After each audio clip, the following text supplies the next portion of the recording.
Bien lo dice Octavio Paz: viejo o adolescente, criollo o mestizo, general, obrero o licenciado. El mexicano se me aparece como un ser que se encierra y se preserva. Máscara el rostro y máscara la sonrisa. Entre la realidad y su persona establece una muralla. No por infranqueable, sino de imposibilidad y lejanía. El mexicano siempre está lejos, lejos del mundo y de los demás, lejos también de sí mismo. ¿Cómo educar a ese ser humano tan complejo? ¿Cómo formarle como hombre si el carácter lo tiene desde niño? La respuesta está en la escuela. Encontrar un modelo educativo que funcione con el mexicano no es tarea fácil, siendo tan complejo su pasado, tan profundo su origen. Sin embargo, no es imposible. Así es como la manera de educar a los mexicanos ha cambiado a lo largo de la historia. No ha sido estática. La educación tal y como la conocemos más actualmente comenzó a consolidarse como tal en la época de la Reforma. Estamos hablando de la segunda mitad del siglo XIX, cuando al fin se le dio importancia a la educación y se hicieron leyes al respecto. Sin embargo, con el porfiriato, la educación en México recibe toda la influencia del extranjero y se comienzan a adoptar los modelos que en todo el mundo se utilizaban. Esto se pudo apreciar en el sistema educativo lancasteriano, que modificó la manera en la que muchas de las escuelas enseñaban en México. Un aporte de este fue la aparición de los monitores, quienes no eran más que los alumnos más destacados reportando la conducta de sus demás compañeros al profesor. En esta época también surge el bien conocido castigo de las orejas de burro y el niño al rincón, así como el premio al alumno más aplicado de todos. No obstante, la educación, por más malévola que fuera, no llegaba a todos los sectores del país. El privilegio de asistir a la escuela era solamente para algunos. Recordemos algunos personajes importantes para la educación moderna en México. Tenemos a Justo Sierra, cuya idea fue ampliar la educación elemental y a la vez mejorar la educación superior y la universitaria, una educación a todas luces positivista. Y fue entonces cuando se atravesó la revolución, un movimiento bárbaro que a la vez buscaba hacer resurgir los orígenes y las raíces del mexicano.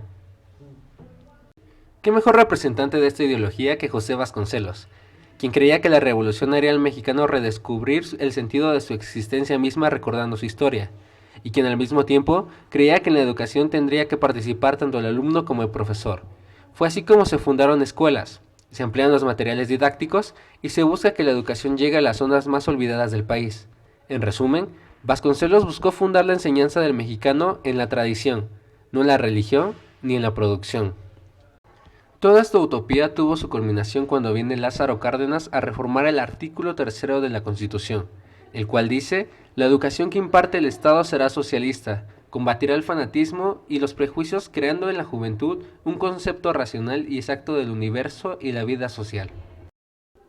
Es aquí cuando viene el enigma de ¿cómo pregonar sobre una educación socialista, cuando las reformas de ese entonces estaban más bien orientadas a una nación capitalista? Esta situación no duró mucho. En los años 40 se elimina por completo la idea de educación socialista del artículo tercero, pues el secretario de Educación de entonces, Jaime Torres Bodet, introduce que será la educación humanista, integral, laica, nacional y democrática que debía colaborar a desaparecer discriminaciones y privilegios, además que se orientaba al respeto de la dignidad humana, integración familiar, independencia política y solidaridad internacional. A partir de aquí comienza el dinamismo de la educación en México.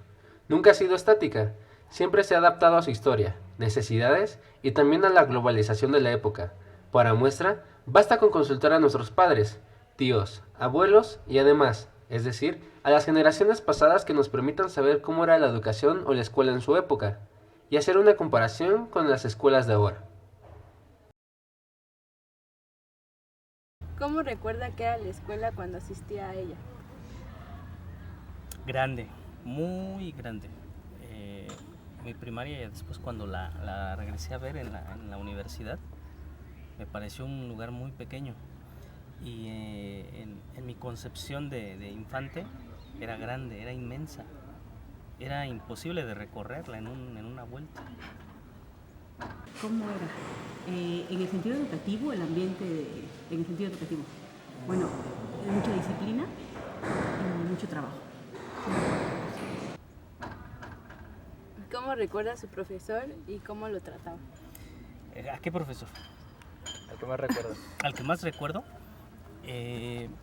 El profesor que más recuerdo fue mi maestro en cuarto y en sexto año de primaria, de cuando era yo niño. Lo recuerdo como una persona muy crítica, un maestro que siempre andaba con el periódico debajo del brazo, aprovechaba para leerlo cuando nosotros hacíamos tarea, siempre leía, nos leía cuentos, nos platicaba historias.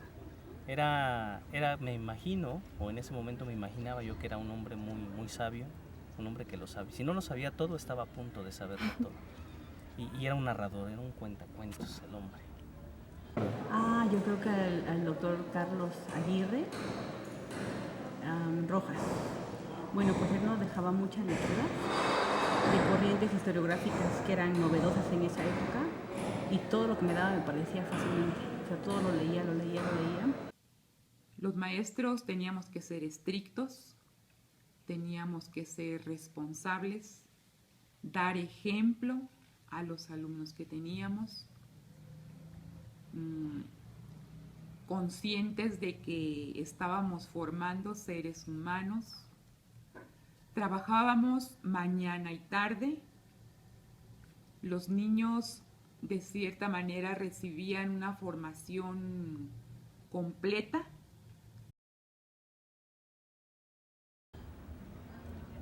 ¿Cómo era el ambiente dentro del salón de clases? Era un ambiente de mucho respeto.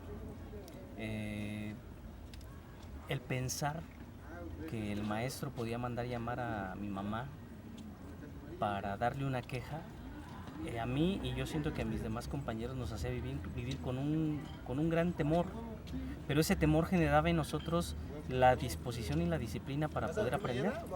Es decir, yo nunca entendí ese miedo a que mi mamá fuera simplemente como el miedo o el temor al castigo, sino al final pues era la oportunidad para poder estar en calma y en paz como para poder aprender.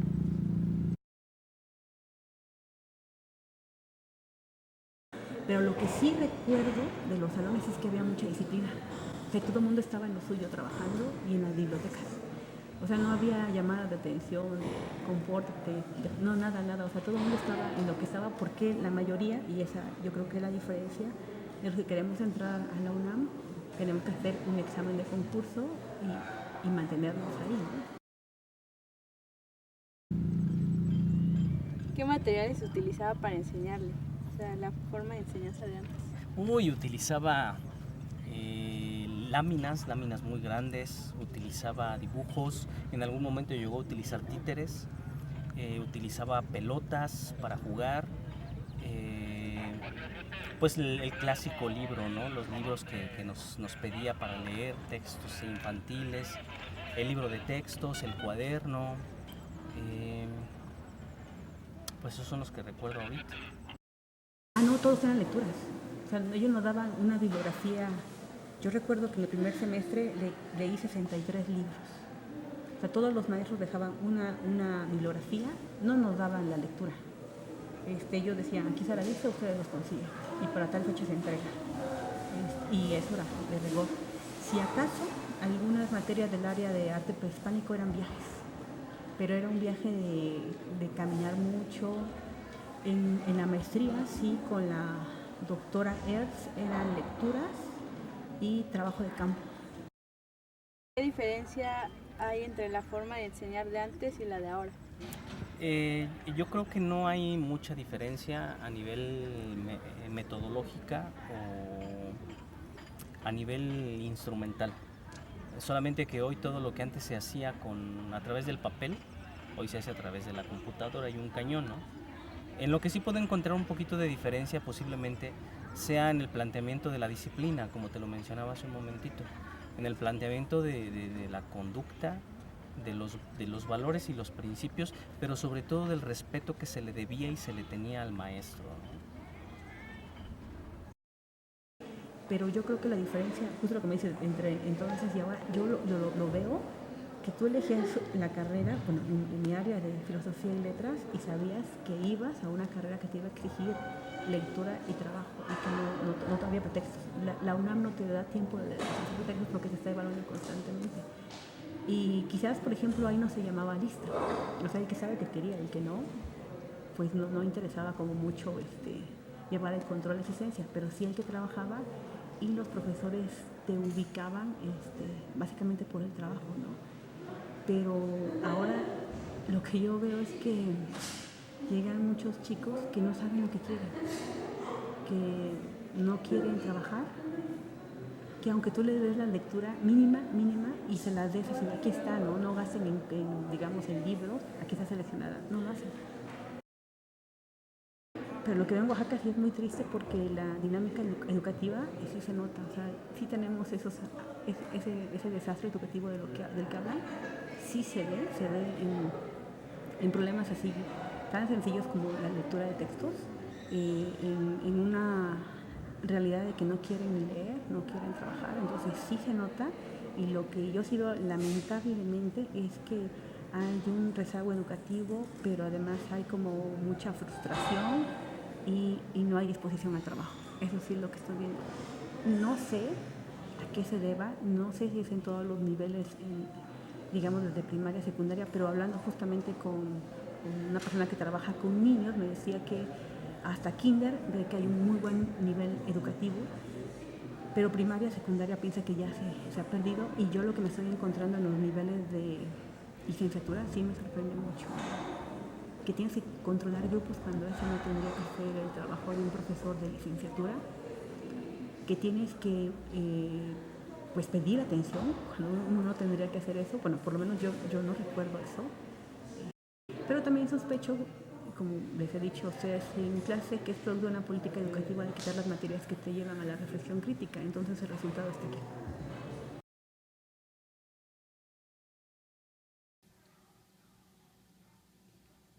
Pienso que todos los años, todos los sexenios, se han intentado reformas educativas. En algún momento algunos estuvimos a favor, otros estuvimos en contra, como actualmente pasa. Las reformas educativas son necesarias. Son necesarias todos los días, no simplemente cada trienio, cada sexenio, cada gobierno. Las reformas educativas deben ser para que el maestro esté consciente de lo que necesita, de lo que sus alumnos necesitan.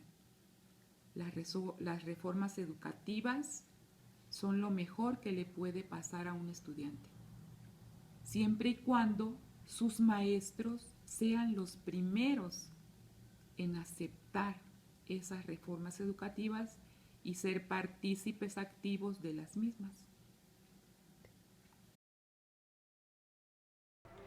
¿Qué ha cambiado?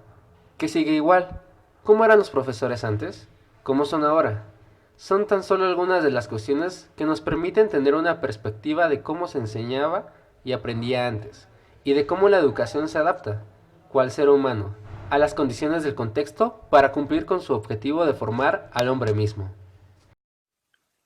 Después de haber analizado la situación actual del sistema educativo, consideramos algunas propuestas de los cambios que se le deberían hacer. Hemos tomado lo mejor de cada modelo educativo visto en clase y aportaríamos entonces lo siguiente.